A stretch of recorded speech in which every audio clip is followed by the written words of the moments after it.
Hello baby, ఒంటరిగా ఏం వెళ్తావు కానీ రా, వచ్చి కార్ ఎక్కు, లిఫ్ట్ ఇస్తా.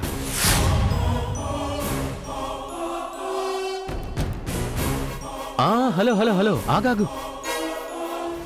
ఏంటి పిలుస్తుంటే పట్టించుకోకుండా వెళ్ళిపోతావు? ఊరికేం వద్దులే, ఎంత కావాలో అడుగు, మందంతా క్యాష్ అండ్ క్యారీ.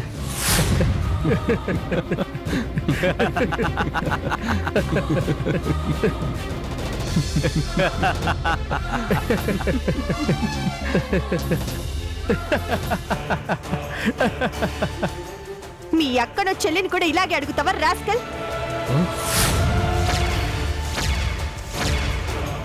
రోడ్డు మీద తిరిగి ఆడవాళ్ళందరూ నీకు అలాగే కనిపిస్తున్నారంటే మీ అమ్మ నిన్ను ఎలా పెంచిందో అర్థమవుతోంది. నీ అక్కనే చెల్లినో అడుగు, క్యాష్ అండ్ క్యారీ అంటూ ఎంతమందితో వెళ్ళిందో.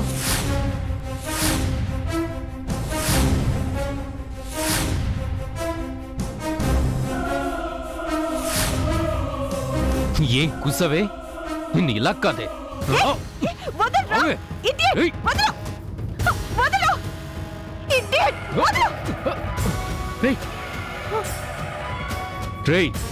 దీనికి పొగరు బాగా ఎక్కువైందిరా, రండి దించుదాం.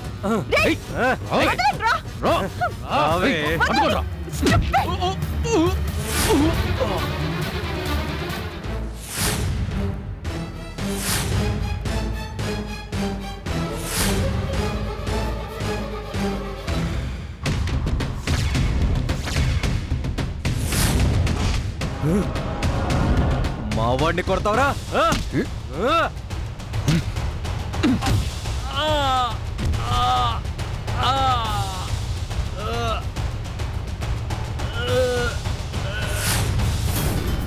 నువ్వా? ఏంటేరా?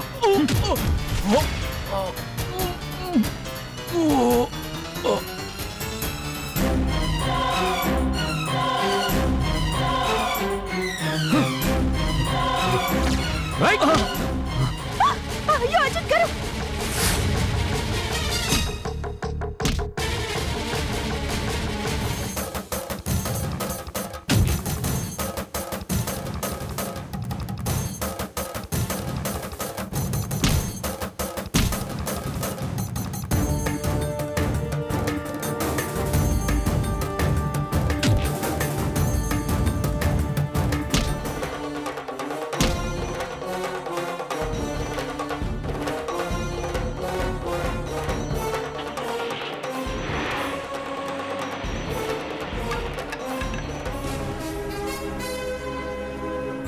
ఏంటి అంజలి గారు ఇలా ఒంటరిగా వచ్చారేంటి?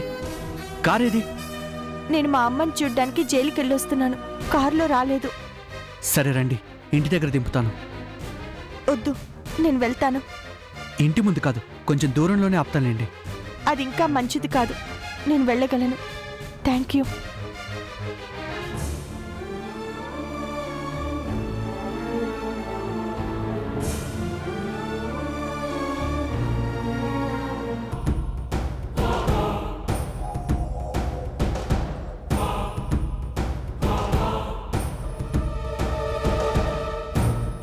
గీతా,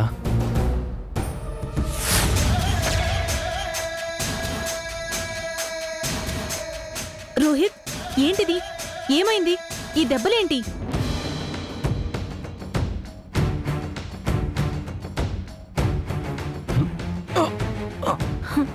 ఏమైంది రోహిత్? అసలు ఈ దెబ్బలు ఎలా తగిలాయి? ఏదైనా యాక్సిడెంట్ అయిందా? కాదు, నిన్ను ప్రేమించినందుకు నాకు దక్కిన రిటర్న్ గిఫ్ట్. రిటర్న్ గిఫ్టా? నీ మాజీ భర్త ఆ అజిత్ చేసిన పని కక్ష పెట్టుకుని మరీ అటాక్ చేశాడు గీత. అజిత్ కొట్టాడా? ఎందుకు? ఏం జరిగింది? నిన్ను ప్రేమించినందుకు కొట్టాడు గీత. నువ్వు అతని కాదని నన్ను పెళ్లి చేసుకుంటానని చెప్పావు కదా, ఆ కక్ష కడుపులో పెట్టుకుని అవకాశం దొరికిందని ఇలా అటాక్ చేశాడు. ఎంత ధైర్యం అతనికి! నిన్ను కొడతాడా? వాడి అంత చూస్తాను. అయినా నువ్వెందుకు తన్నులు తిన్నావు రోహిత్? మనిషివి ఇంతున్నావు, తిరుగుబడి కొట్టలేకపోయావా? తనేమైనా సింగిల్గా వచ్చి నాతో ఫైట్ చేశాడనుకున్నావా? 10 మంది రౌడీని వెంటేసుకొచ్చాడా? వాడు స్కెచ్ చేసుకుని మరీ వచ్చాడు గీత. అసలు నేను ఎక్స్పెక్ట్ చేయలేదు తెలుసా. ఒక్కసారిగా మీద పడ్డారు. అయినా నేనేం ఊరుకోలేదు. అందులో 5గురిని లేవకుండా కొట్టాను. కానీ అంతలో అజిత్ వెనక నుంచి వచ్చి నన్ను కొట్టాడు.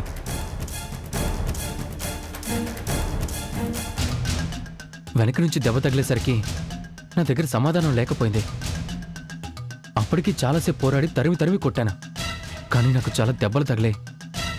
ఎంత పొగరువాడికి నీ మీదనే చేయి చేసుకుంటాడా? పద వెళ్దాం. ఎక్కడికి గీత? పోలీస్ స్టేషన్కి. పోలీస్ స్టేషన్ కా? ఎందుకు? ఎందుకేంటి రోహిత్? ఆ అజిత్ మీద attempt to murder case file చేద్దాం. అతని చేత ఊచలు లెక్క పెట్టిద్దాం. నీ మీదనే అటాక్ చేస్తాడా? అతనికి శిక్ష పడాలి. రా వెళ్దాం. వద్దు గీత. వద్దా? ఎందుకొద్దు? ఏ భయంగా ఉందా? అవును, భయంగానే ఉంది. నా భయం నా గురించి కాదు గీత, నీ గురించి. నా గురించా? అవును గీత. రేపు నేను లేని టైం చూసి ఆ అజిత్ నిన్నేం చేస్తాడని భయం. నాకేం కాదు రోహిత్. నా జోలికొచ్చే దమ్ము ధైర్యం ఆ అజిత్కి లేవు. నా అనుకున్న వాళ్ళ జోలికొస్తే ఏం జరుగుతుందో ఆ అజిత్కి తెలిసేలా చేస్తాను. నువ్వురా. Sorry Rohit, sorry. It's okay. అలాంటి వాళ్ళని ఊరికే వదిలిపెట్టకూడదు రోహిత్. కోర్టులో విడాకుల కేసు నడుస్తుందిగా. ఇలా అటాక్ చేయడం పెద్ద తప్పు. అతనికి శిక్ష పడుతుంది. రా వెళ్దాం. ఎందుకు గీత? ఆ అజిత్ దేనికైనా తెగించే మనిషి.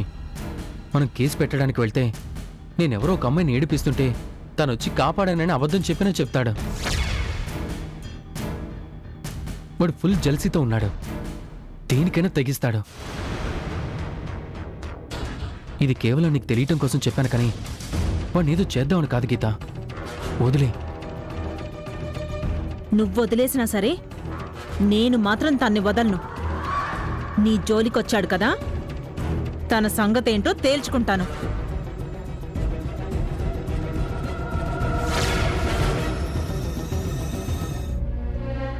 ఇదిగోరా, మనం కొత్తగా పెట్టాల్సిన కంపెనీకి సంబంధించిన ఇండస్ట్రియల్ డిపార్ట్మెంట్ ఓకే చేసిన లెటరు. ఇదిగో, ఇది దానికి సంబంధించిన ఫైలు. థ్యాంక్స్ రా. థ్యాంక్స్ దేనికిరా? ఏదో కొత్తగా చెప్తున్నావేంటి? ఇంకా నయం, ఫీజు కూడా ఇస్తానలేదు. రే రాజశేఖర్, ఇనాగ్రేషన్కి ఎవరెవరిని పిలవాలి, ఎప్పుడు ఓపెన్ చేయాలి, చీఫ్ గెస్ట్లు ఎవరెవరైనా డిసైడ్ చేస్తే నేను వెంటనే ఆ పనిలో పడిపోతాను. ఈ అంజలి పేరుతో మార్కెట్లో కొత్త గార్మెంట్స్ వస్తాయి. చాలా సంతోషంగా ఉందిరా మూర్తి. ఈ క్రెడిట్ అంతా నీదేరా. నాదా? అదేంట్రా బాబు, డబ్బు నీది, ఐడియా నీది, కష్టం నీది, క్రెడిట్ నాకా? రే మూర్తి, నువ్వు ఆ రోజు అంజలిని నా జీవితంలోకి తీసుకురాకపోయి ఉంటే ఈరోజు నేను ఆనందంగా ఉండేవాడిని కాదు కదా.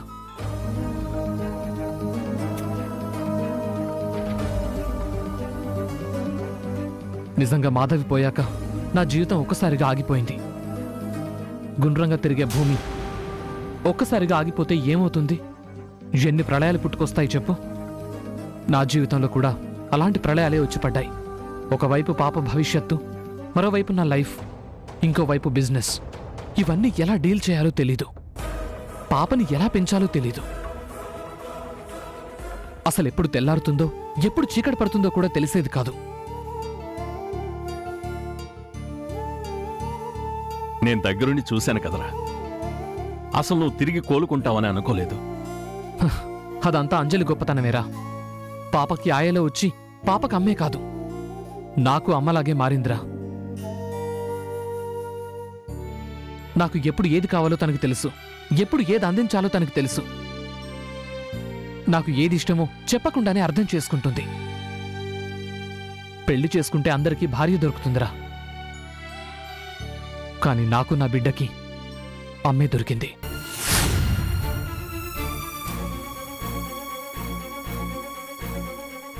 హేరా, ఇప్పుడు ఇలా అంటున్నావు గాని ఒకప్పుడు అంజలిని పెళ్లి చేసుకోరని చెప్తే ఏమన్నావో గుర్తుందా?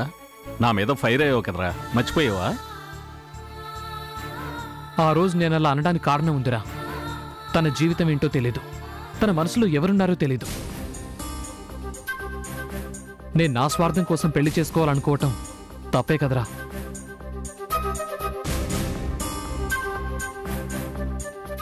అంతవరకు ఎందుకురా? తన మనసులో నా మీద అభిమానం ఉంది అని తెలిసాకే పెళ్లి కొప్పుకున్నాను. తను ప్రపోజ్ చేయకుండా నేనే అడిగితే నా గురించి ఏమనుకునేది చెప్పు? నీకు అంజలి మనసును గుర్తించడం ఆలస్యమైందేమో కానీ నేనెప్పుడో తన మనసును గుర్తించాను. అందుకే మీ ఇద్దరిని కలపడానికి నానా యాత్ర పడ్డాను. ఏదైతేనే చివరికి మీ ఇద్దరు పెళ్లి చేశాను. నాకు కొత్త లైఫ్ ఇచ్చావురా మూర్తి. ఇదే ఆఫీస్లో కూర్చుని ఎన్ని రోజులు దిగులుతో గడిపానో తెలుసా? ఈరోజు ఇదే ఆఫీస్లో కూర్చుని చాలా ఆనందంగా ఉన్నానని కూడా చెప్తున్నాను. దీనికి కారణం అంజలియే.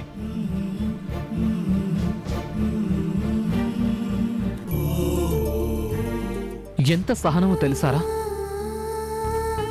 మా అక్క అంజలి మీద ఎలాంటి మాటలు విసురుతుందో నాకు తెలుసు. తనని ఎలా విసిగిస్తుందో నేను చూశాను. ఒకరోజు పాప విషయంలో ఎంత కష్టపడుతుందో చూస్తున్నాను. ఇంకోవైపు కంపెనీ వ్యవహారాలు ఎలా చక్కబెడుతుందో చూస్తున్నాను.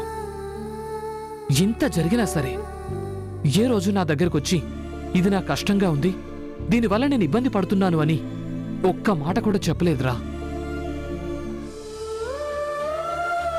నిజం చెప్తున్నాను రా మూర్తి. అంజలి లేకుండా నాకు ఒక్కరోజు గడవడం కూడా కష్టంగా ఉంటుంది.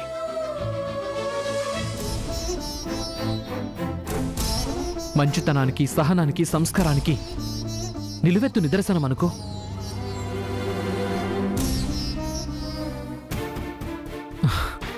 తను భార్యగా దొరకటం నిజంగా నా అదృష్టం రా.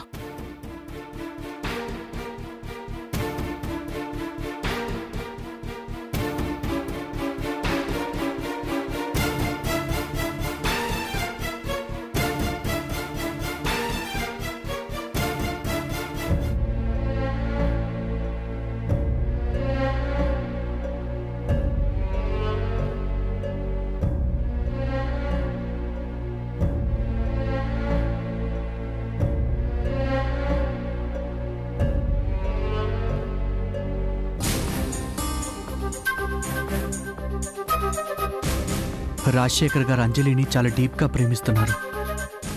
నా వల్ల ఏదైనా ప్రాబ్లం వస్తే రాజశేఖర్ గారు తట్టుకోలేరు. నేను ఇక్కడ ఉండడం వల్ల ఎన్ని ఇబ్బందులు వస్తాయో ఏంటో. ఎలా బయటపడాలి? అంజలి తన భర్తతో బాగుండాలి. నేనే ఏదో ఒక నిర్ణయం తీసుకోవాలి.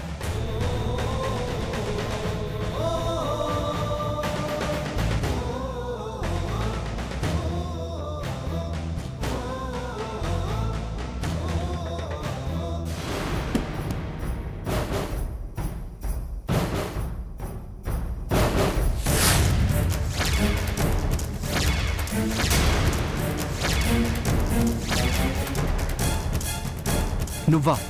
ఏంటి ఇలా వచ్చావు? నీకోసమే. నాతో ఏం పని? నీకేం కావాలన్నా వెళ్ళి రాజశేఖర్ గారిని అడుగు. నా నుంచి నీకు ఏ ఫేవర్ జరగదు. నీ ఫేవర్ ఎవడికి కావాలి? అసలు నీ సంగతేంటో తేల్చుకుందామనే వచ్చాను. రోహిత్ ఎందుకు కొట్టావు? ఎందుకు కొట్టానో చెప్పలేదా? అతను చెప్పాడు కాబట్టి నేను ఇక్కడికి వచ్చాను. అసలు మనుషుల్ని తీసుకుని పోయి మరి రోహిత్ని కొట్టాల్సిన అవసరం ఏంటి నీకు? అతను నాతో క్లోజ్గా ఉండడం చూసి తట్టుకోలేకపోతున్నావా? అంత జలసీనా నీకు? జలసీగా ఫీల్ అవ్వాల్సిన అవసరం నాకు లేదు. అయితే అతని జోలికి ఎందుకెళ్ళావు? ఆడపిల్లని ఏడిపిస్తుంటే చూస్తూ ఊరుకోవాలా? అన్నాడు. నువ్విదే మాట అంటావని రోహిత్ ముందే చెప్పాడు. ఎగ్జాక్ట్లీ నువ్వదే అన్నావు. ఆడపిల్లని మోసం చేయడం, పెళ్లి చేసుకున్న భార్యని వదిలేసి ఇంకో ఆడదాని కోసం వెంపర్లాడ్డం, పెళ్ళైపోయిన ఆడదాని చుట్టూ తిరుగుతూ ఎప్పుడు అవకాశం దొరుకుతుందా అని ఎదురు చూడటం నీకలవాటు, రోహిత్కి కాదు. ఏయ్, నోటికొచ్చినట్టు మాట్లాడుకో. ఏ, నువ్వు అంజలి కోసం ఎదురు చూడటం లేదా? నువ్వు రాజశేఖర్ గారిని మోసం చేయడం లేదా? గీత, నేను నీకంటే ఎక్కువగా అరవగలను. ఇప్పుడే వెళ్ళి నీకు అంజలికి ఉన్న సంబంధం గురించి రాజశేఖర్ గారికి చెప్తాను. గీత, అనవసరంగా ఈ గొడవలు అంజలిని లాగొద్దు. రోహిత్ని కొట్టింది నిజం, కానీ నేను కావాలని కొట్టలేదు. తప్పు చేస్తేనే కొట్టాను. తప్పు చేస్తే మాత్రం కొట్టడానికి నువ్వెవడివి? నేను అంజలి గురించి చెప్తాను అంటే వద్దు, ఈ గొడవలోకి లాగద్దు అంటున్నావే. మరి మన మధ్య జరిగే గొడవలకి రోహిత్ ఎందుకు కొట్టావు? నేను ఆ ఉద్దేశంతో తనను కొట్టలేదు. ఆడపిల్లని ఏడిపించాడు. ఎవరా ఆడపిల్ల? చెప్పు. ఆగిపోయావే చెప్పు. అంజలి అని చెప్తే ఇంకేం గొడవ చేస్తుందో చెప్పకపోవడమే మంచిది. నువ్వు చెప్పలేవు, ఎందుకంటే నువ్వు చెప్పేది అబద్ధం కాబట్టి. నీకు చేతనైతే నాతో పోటీపడు, నీకు దమ్ముంటే నన్నేదైనా చెయ్యి. అంతేకాని రోహిత్ జోలికెళ్ళావో నేను రాజశేఖర్ గారి దగ్గరికి వెళ్ళి నీ గురించి అంజలి గురించి చెప్పాల్సి వస్తుంది. నాకు విడాకుల నోటీస్ పంపించింది నువ్వు, నన్ను కాదని దూరం వెళ్ళింది నువ్వు. అలాంటప్పుడు నేనెలా తిరిగితే నీకెందుకు, ఎవరితో తిరిగితే నీకేంటి? ఇలాంటివి మళ్ళీ రిపీట్ అయ్యాయో ఈసారి ఇటు రాను, డైరెక్ట్గా అట్నుంచటే రాజశేఖర్ గారి ఛాంబర్కి వెళ్లాల్సి వస్తుంది. గుర్తుంచుకో, మైండెడ్.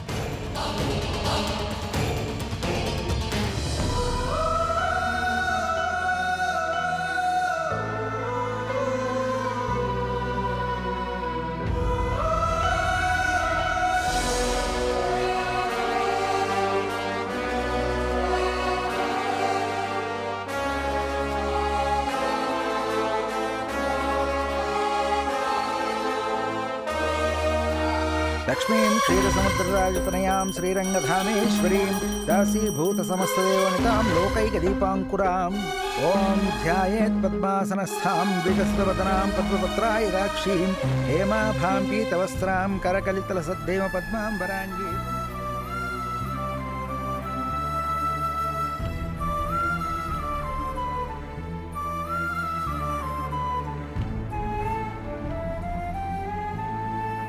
ఎలా ఉన్నారండి? నమస్కారం పూజారి గారు. ఈ మధ్య ఇటు రావడమే మానేశారేంటి? మనసు సహకరిస్తే శరీరం సహకరిస్తుంది, శరీరం సహకరిస్తే మనసు మాట వినటం లేదు, దాంతో రాలేకపోయామండి. ఎన్నో ఏళ్ల నుంచి ఏన్నే నమ్ముకున్నాం. మా పూజల్లో ఏం పాపం ఉందో, మా జాతకాల్లో ఏం దోషం ఉందో తెలీదు, కానీ ఉన్న ఒక్కగానొక్క కూతురు మాకు దూరం అయింది.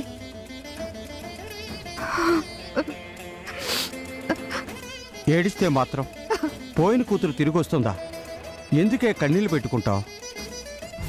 బాధపడకండమ్మా, ఈ వయసులో మీకు రాకుండా కష్టం వచ్చింది. ఆ భగవంతుడే మీకు ఏదో ఒక దారి చూపిస్తాడు, దిగులు పడకండి. ఇంకేం చూపిస్తాడండి? ఇప్పుడు మేము వచ్చి ఆ స్వామికి దండం పెట్టుకునేది మా బ్రతుకులు తీర్చిదిద్దమని కాదండి. ఎంత త్వరగా మా ప్రాణాలు తీసుకుపోతాడో అడుగుదామని వచ్చాం. పుట్టిన ప్రతి మనిషి చనిపోక తప్పదు, కానీ మా బిడ్డతో పాటు మమ్మల్ని కూడా తీసుకుపోయి ఉంటే బాగుండేది. ఈ దేవుడికి ఎప్పటికి దయ కలుగుతుందో ఏమిటో. పద వెళ్దాం.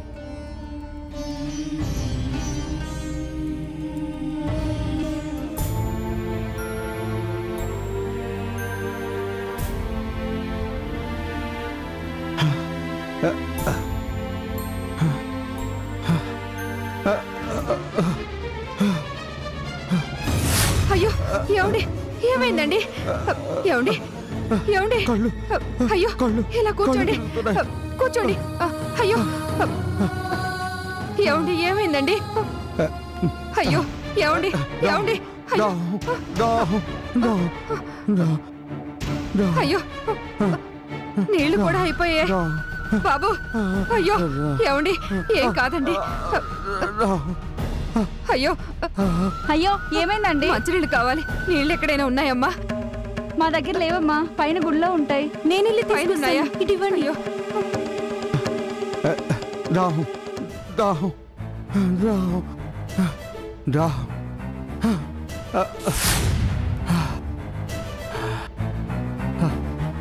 ఏమండి, ఏమండి కొంచెం ఓర్చుకోండి.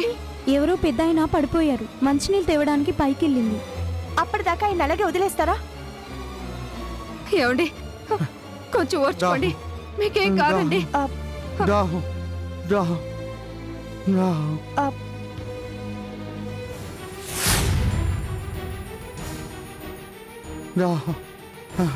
ఏం కాదండి, కొంచెం ఓర్చుకోండి. అయ్యో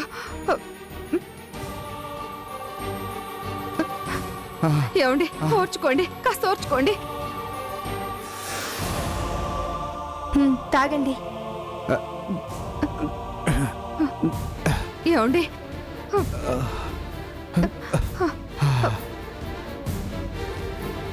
ఏమండి ఎలా ఉంది ఇప్పుడు? పర్వాలేదు, సర్దుకుంది.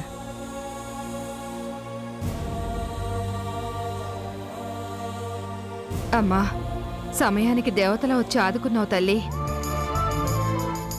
నువ్వే లేకపోతే నా భర్త పరిస్థితి ఏమయ్యేదో.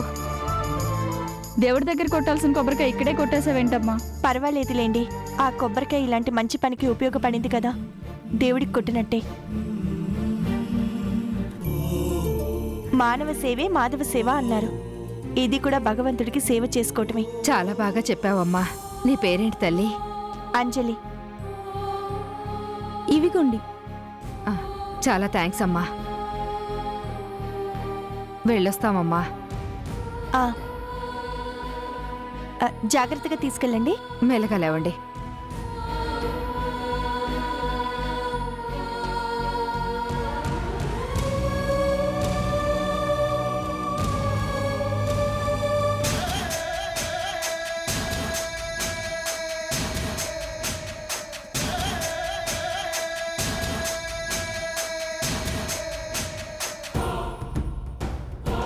నమస్కారం అమ్మా గీతమ్మ.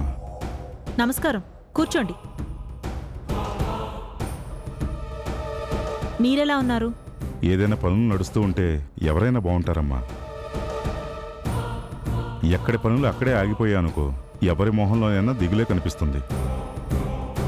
నీతోటి నేను ల్యాండ్ విషయంలో డీల్ కుదుర్చుకుని ఎంతకాలం అవుతుంది చెప్పు? ఇంతవరకు దాని గురించి ఏది తేల్చలేకపోతుంది. అడ్వాన్స్ కూడా ఇచ్చాను, మరి దాని విషయం తేల్చాలి కదా. ముందు నా సంతకం చాలు అన్నారు, ఆ తర్వాత మా అమ్మ సంతకం అన్నారు. ఆ లేబర్ని మీరే ఖాళీ చేయించి పనులు మొదలు పెట్టండి. ఎవరొద్దన్నారు? లేబర్ని ఖాళీ చేయించడం పెద్ద విషయం కాదమ్మా. 2 జేసీబీలు 10 మంది మనుషులతో అయిపోతుంది. కానీ ల్యాండ్ నాకు రిజిస్ట్రేషన్ కావాలి అంటే మీ అమ్మ సంతకం కావాలి. అది ముఖ్యం కదా. మా అమ్మని అడిగానండి, పెట్టడం లేదు. అలాగంటే ఎలాగమ్మా? పెట్టించాలి. బతిమలాడో బుజ్జగించో లేదంటే బెదిరించో ఏదో ఒకటి చెయ్యాలి. అది లక్షల ఆస్తి కాదు కదా, కోట్లలో ధర పలికే ఆస్తి. పోనీ నీ వల్ల కాదు అంటే ఆ అడ్వాన్స్ వెనక్కి ఇచ్చేయి. నాకు ఇంకో ఆఫర్ ఉంది. కాకపోతే నీ ల్యాండ్ కొంటే నాకు లాభం ఎక్కువగా ఉంటుంది. ఒక పని చేయమ్మా, ఇంకో 2 కోట్లు ఎక్కువ ఇస్తాను. మీ అమ్మ నాన్నతో సంతకాలు చేయించు చాలు. అసలు మా అమ్మ ఎంత చెప్పినా వినడం లేదండి.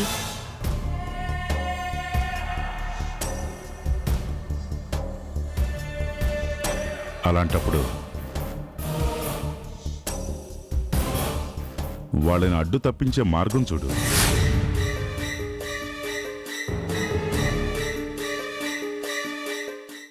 నేను సంతకం చేయనని నీకింతకు ముందే చెప్పాను కదా. మర్యాదగా సంతకం పెడతావా లేదా? పెట్టను. నీ తాటాకు చప్పులకి భయపడేదాన్ని కాదు అని తెలుసుకో.